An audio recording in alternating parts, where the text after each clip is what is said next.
لله الحمد لله نحمده ونستعينه ونستغفره ونؤمن به ونتوكل عليه ونعوذ بالله من شرور أنفسنا ومن سيئات أعمالنا من يهده الله فلا مضل له ومن يضلله فلا هادي له ونشهد أن لا إله إلا الله وحده لا شريك له ونشهد أن سيدنا ومولانا وحبيبنا وشفيعنا وسندنا وإمامنا ومولانا محمدا عبده ورسوله صلى الله عليه وعلى آله وأصحابه وأزواجه وذرياته وسلم تسليما كثيرا أما بعد فأعوذ بالله من الشيطان الرجيم بسم الله الرحمن الرحيم ظهر الفساد في البر والبحر بما كسبت أيدي الناس ليذيقهم بعض الذي عملوا لعلهم يرجعون صدق الله العظيم.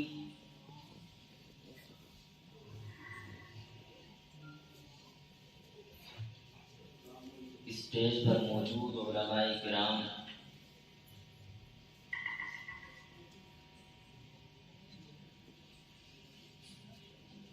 اور مسجد میں حاضرین، ہمارے بزرگ اور نوجوان احباب، اس مائک کی سیٹنگ بہت صحیح نہیں ہو رہی، یا تو مائک ختم کر دیں گرام، جو جلسہ سیرت النبی صلی اللہ علیہ وسلم کے عنوان سے منعقد ہو رہا ہے،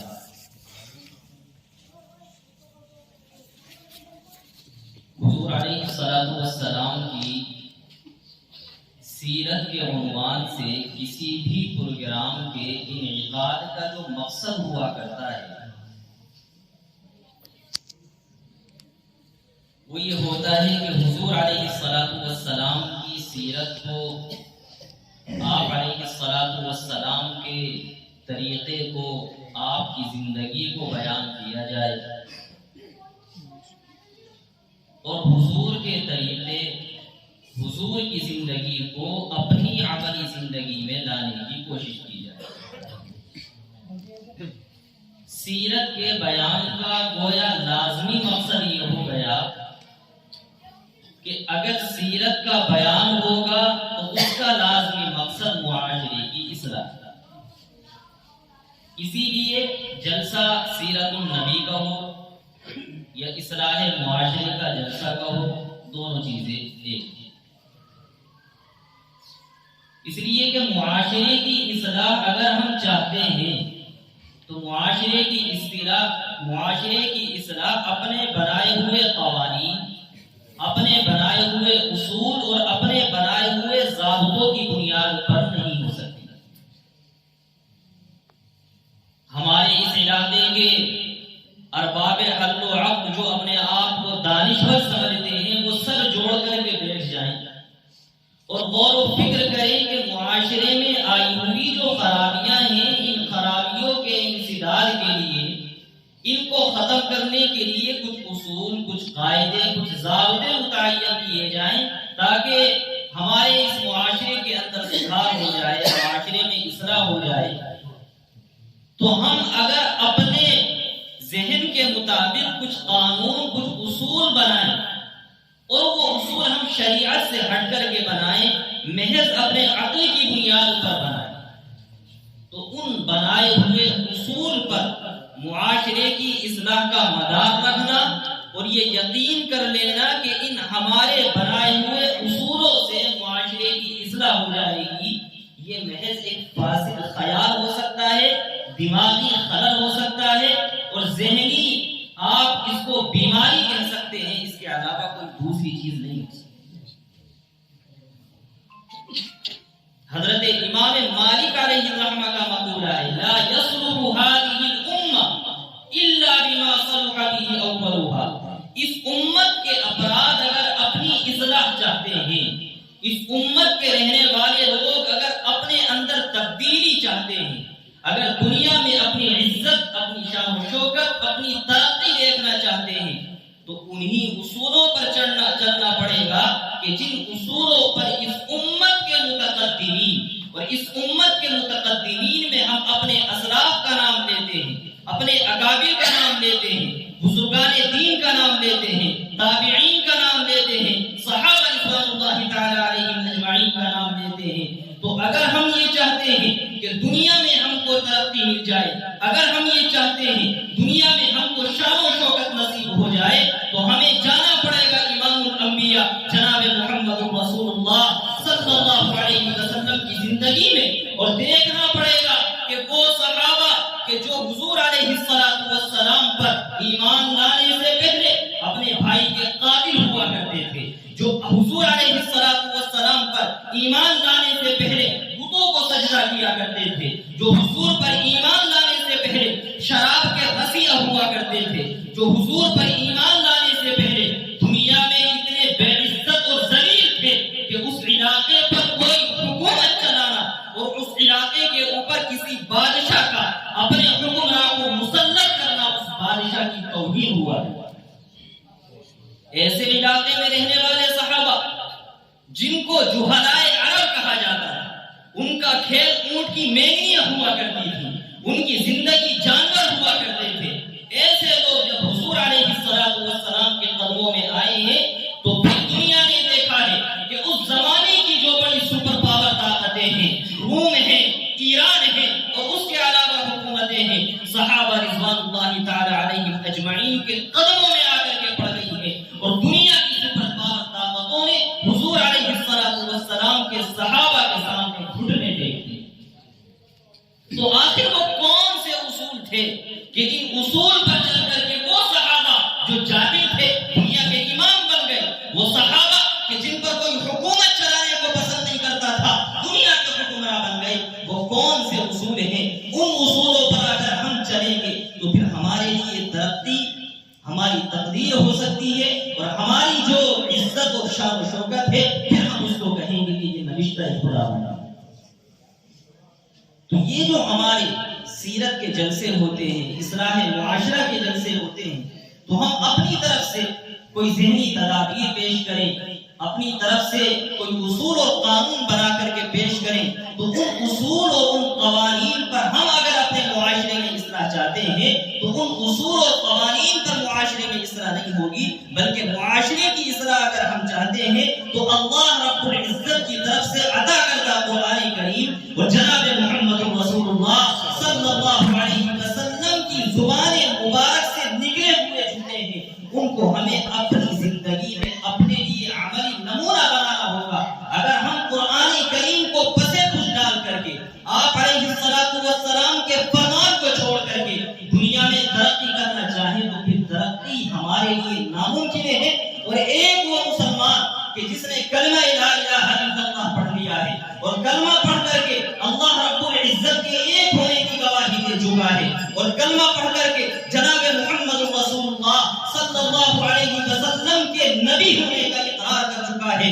اور وہ اس بات کو مانتا ہے، اس بات کو جانتا ہے کہ میرا خالق اللہ ہے، میرا رازق اللہ ہے، عزت و ذلت دینے والا اللہ ہے، دنیا میں مالداری اور فقیری دینے والا اللہ ہے، وہ اس بات پر ایمان اور یقین رکھتا ہے کہ امام الانبیاء جناب محمد رسول اللہ صلی اللہ علیہ وسلم اللہ رب العزت کی طرف سے بھیجے ہوئے آخری پیغمبر ہیں، اور حضور علیہ السلام اس دنیا کے امام ہیں۔ حضور اس دنیا کے قائد ہیں، تمام انبیاء کے سردار ہیں، اور حضور کے طریقوں پر چل کر کے صحابہ رضوان اللہ تعالی علیہم اجمعین کو اللہ رب العزت نے دنیا میں عزت نصیب فرمائی ہے، سربلندی نصیب فرمائی ہے، شان و شوکت نصیب فرمائی ہے۔ اگر آدمی کلمہ لا الہ الا اللہ پڑھ کر کے ان تمام کی تمام باتوں پر یقین رکھتا ہے،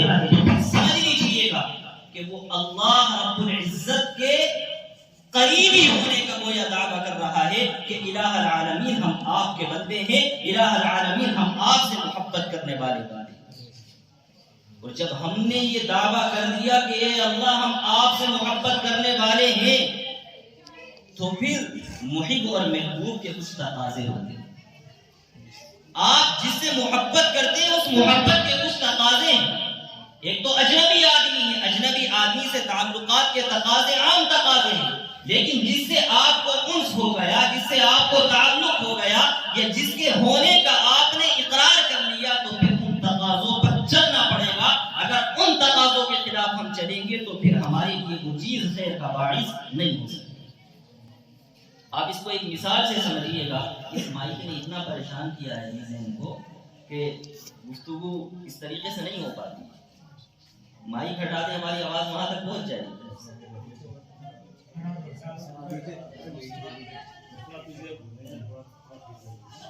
بہرحال اب ان کا بھی فریضہ بنتا ہے۔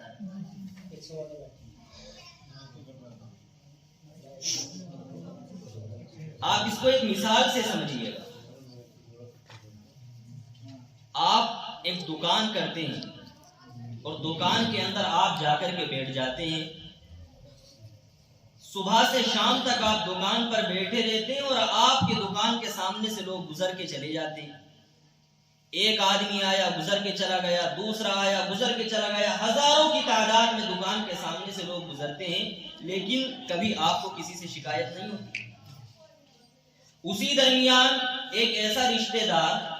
جو آپ کا یا تو نیا رشتہ دار بنا ہے یا آپ کا وہ قریبی دوست ہے اور قریبی تعلق رکھنے والا ہے، وہ بھی دکان کے سامنے سے اگر اجنبیوں کی طرح گزر کے چلا جائے تو پھر آپ کو اس سے شکایت ہوتی ہے۔ بھئی آپ کو اسی سے کیوں شکایت ہے؟ آپ کے دکان کے سامنے سے تو ہزاروں بندے گزر کے گئے، ان سب سے شکایت آپ کو ہونی چاہیے۔ اگر کوئی آپ سے معلوم کرے تو آپ بتائیں گے کہ وہ تمام کے تمام لوگ میرے لیے اجنبی تھے، اور یہ جو میری دکان کے سامنے سے گزر کے گیا، نہ اس نے مجھ کو دیکھا، نہ اس نے مجھ سے ملاقات کی، نہ مجھ کو سلام کیا، نہ میرے سلام کا جواب دیا، یہ جو میرے سامنے سے گزر کے گیا ہے، یہ چونکہ میرا اپنا ہے، میرا دوست ہے، میرا رشتہ دار ہے، میرا تعلق دار ہے، اگر یہ بھی اجنبیوں کی طرح معاملہ کرے گا تو پھر میں اس کو برداشت نہیں کر سکتا۔ اللہ رب العزت کی نافرمانی کرنے والے دنیا میں بے شمار افراد ہیں۔ ایسے افراد بھی آپ کو مل جائیں گے جو اللہ تعالیٰ کے وجود کا انکار کرتے ہیں، ایسے لوگ بھی مل جائیں گے جو اللہ تعالیٰ کو نہیں مانتے۔ وہ یہ کہتے ہیں کہ اس دنیا کو بنانے والا کوئی خالق نہیں ہے، اس دنیا کو بنانے والا کوئی مالک نہیں ہے، کوئی رازق نہیں ہے، کوئی نہیں ہے جو اس دنیا کا نظام چلانے والا ہے۔ ایسے افراد بھی دنیا میں آپ کو مل جائیں گے، اور ایسے لوگ بھی مل جائیں گے کہ دنیا میں اللہ کو تو مانتے ہیں لیکن اللہ رب العزت کو ماننے کے ساتھ ساتھ دوسرے معبودوں کی بھی عبادت کرتے ہیں۔ آپ کو دنیا میں ایسے لوگ بھی مل جائیں گے کہ وہ اللہ کو مانتے ہیں لیکن وہ آگ کی پوجا کرتے ہیں۔ آپ کو دنیا میں ایسے لوگ بھی مل جائیں گے وہ اللہ کو اللہ مانتے ہیں، اللہ کو رازق اور خالق مانتے ہیں، لیکن وہ عبادت کرتے ہیں تو سورج کی، وہ عبادت کرتے ہیں تو چاند کی، وہ عبادت کرتے ہیں تو آگ کی، وہ عبادت کرتے ہیں تو پانی کی، وہ عبادت کرتے ہیں تو بندروں کی۔ انہوں نے اپنا معبود بنایا ہوا ہے، انہوں نے ان کو اپنے لیے مقدس سمجھا ہوا ہے۔ یہ تمام کے تمام لوگ ہیں جو دنیا میں بسنے والے افراد ہیں، لیکن ہم یہ دیکھتے ہیں کہ اللہ رب العزت نے ظاہری شان و شوکت ان کو عطا کر رکھی ہے۔ اگر ہم دنیا میں مال دیکھتے ہیں تو ہم ان کو دیکھتے ہیں کہ وہ مالدار ہیں، اگر دنیا میں بظاہر عزت دیکھتے ہیں تو ہم دیکھتے ہیں کہ وہ لوگ عزت دار ہیں۔ آخر وہ مسلمان کا کون سا جرم ہے کہ اگر ہم دیکھیں تو مالداری ہم کو نظر نہیں آتا، اگر ہم دیکھیں تو دولت مندی ہم کو نظر نہیں آتا، اگر ہم دیکھیں تو شہرت والا ہم کو نظر نہیں آتا، اگر ہم دیکھیں تو بااثر ہم کو یہ نظر نہیں آتا۔ یہ کون سا جرم ہے؟ ہم قرآن کریم کا جب مطالعہ کرتے ہیں تو قرآن کریم ہمیں کہتا ہے زُيِّنَ لِلَّذِينَ كَفَرُوا الْحَيَاةُ الدُّنْيَا، قرآن کریم کا یہ اعلان ہے کہ اللہ رب العزت نے اس دنیا کی زیب و زینت کو اور دنیا کی آسائش کو اور دنیا کی عیش و عشرت کو اللہ رب العزت نے کافروں کی نگاہوں میں اچھا بنا دیا ہے۔ اور اللہ رب العزت نے کافروں کی نگاہوں میں کیوں اچھا بنایا؟ امام الانبیاء جناب محمد رسول اللہ صلی اللہ علیہ وسلم کا ارشاد ہے کہ مسلمان کے لیے یہ دنیا ایسی ہے کہ جیسا کہ قید خانہ ہوا کرتا ہے، اور ایک کافر کے لیے یہ دنیا جنت ہے۔ تو جب کافر کے لیے جنت ہے تو عیش و عشرت بھی اس کو یہاں پر ملے گی، اگر کافر کے لیے جنت ہے تو مال بھی اس کو یہاں پر ملے گا۔ اس مسلمان کو تو حکم یہ دیا گیا ہے کہ اس کو اللہ پر ایمان رکھنا ہے اور بنا دیکھے اللہ پر ایمان رکھنا ہے۔ اس مسلمان سے یہ وعدہ کیا گیا ہے کہ نماز پڑھے گا اللہ کے یہاں تجھ کو انعام دیا جائے گا، روزہ رکھے گا اللہ کے یہاں تجھے انعام دیا جائے گا، زکوٰۃ ادا کرے گا اللہ کے یہاں تجھے یہ انعام دیا جائے گا۔ یہ وہ تمام کی تمام چیزیں ہیں کہ جن کو ایمان بالغیب کہا جاتا ہے۔ ہم نے جنت کو نہیں دیکھا ہے لیکن ہم اس پر ایمان رکھتے ہیں، ہم نے جہنم کو نہیں دیکھا ہے لیکن وعیدوں سے ڈرتے ہیں، ہم نے فرشتوں کو نہیں دیکھا ہے لیکن ان کے وجود کو ہم مانتے ہیں، ہم نے اللہ رب العزت کو نہیں دیکھا لیکن اللہ کے وجود کو ہم مانتے ہیں، ہم اللہ کے سامنے گڑ گڑاتے ہیں، ہم ہاتھ پھیلاتے ہیں، اپنا خالق و مالک اللہ کو مانتے ہیں، رازق اللہ کو مانتے ہیں، داتا اللہ کو مانتے ہیں، مشکل کشا اللہ کو مانتے ہیں۔ یہ تمام کی تمام چیزیں وہ ہیں جو ایمان بالغیب سے تعلق رکھتی ہیں۔ اگر ایک مومن اپنے ایمان کی بنیاد پر اللہ رب العزت پر ایمان رکھتا ہے، یقین رکھتا ہے، تو اگر دنیا میں اس کو بظاہر پریشانیوں کا سامنا کرنا پڑ رہا ہے، اگر دنیا میں بظاہر مشکلات کا سامنا کرنا پڑ رہا ہے، اگر دنیا میں بظاہر وہ حالات کا شکار ہے،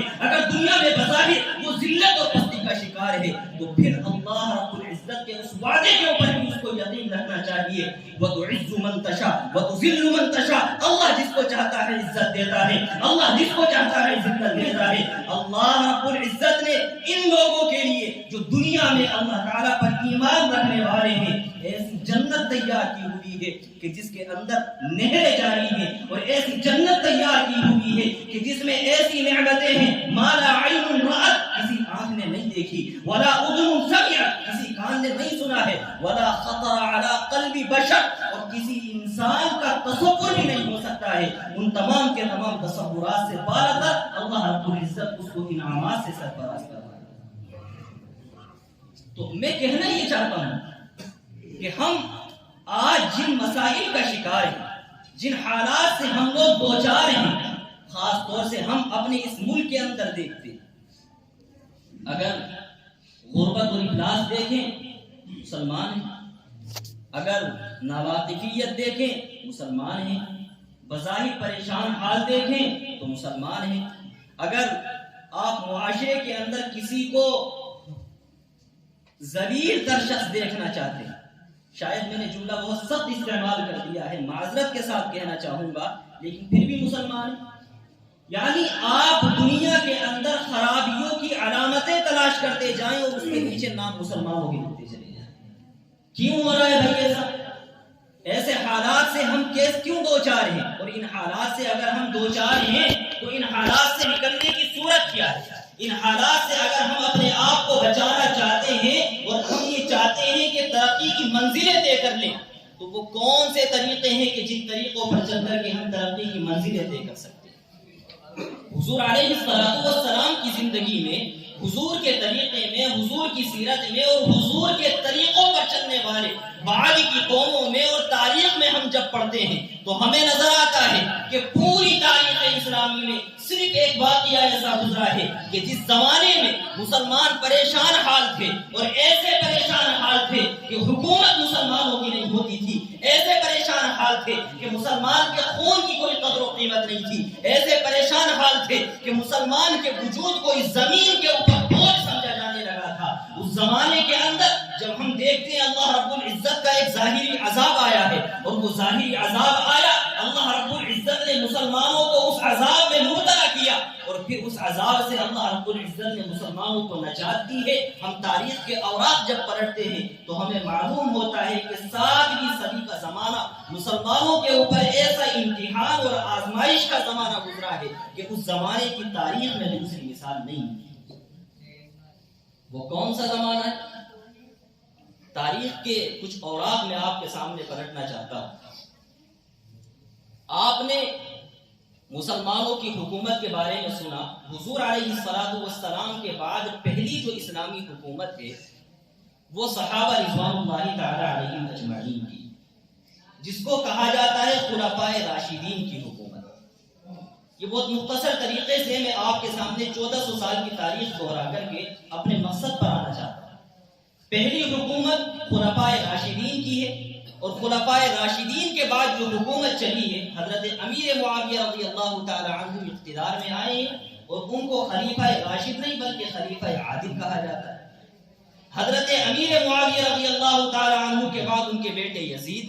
اور یزید کے بعد کے جو احوال ہیں کہ مروان حاکم بنا، اور مروان کے بعد بنو امیہ کے خاندان میں حکومت چلی، تو 122 سال تک مسلمانوں میں جو بنو امیہ کا خاندان تھا اس میں حکومت چلتی رہی،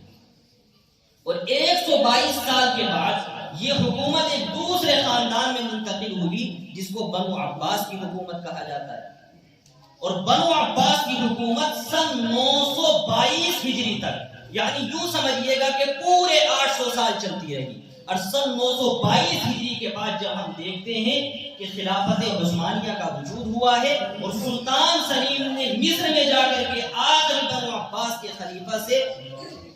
خلافت کی نشانیاں لے کر کے اپنی حکومت اور اپنی خلافت کی بنیاد ڈالی ہے۔ یہ صرف 3 خلافتیں رہی ہیں، اس سے زیادہ خلافتیں نہیں۔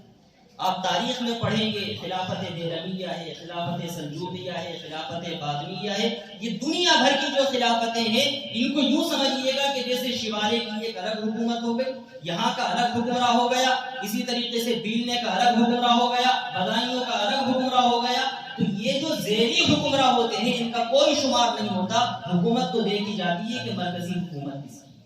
تو مرکزی حکومت خلفائے راشدین کی رہی، پھر مرکزی حکومت بنو امیہ کو حاصل رہی، پھر بنو عباسیوں کو حاصل رہی، اور بنو عباس کے بعد خلافت عثمانیہ یہ آخری حکومت ہوئی ہے، اور اس کے بعد مسلمانوں سے خلافت چھن گئی، ختم ہو گئی۔ اس کے بعد کوئی خلیفہ نہیں ہے، کوئی امیر المومنین نہیں ہے۔ تو یہ جو بنو عباسیوں کا زمانہ ہے اس کے اندر جب ہم دیکھتے ہیں کہ ایک شخص جو خوارزم شاہ تھا، کیا ہوتا ہے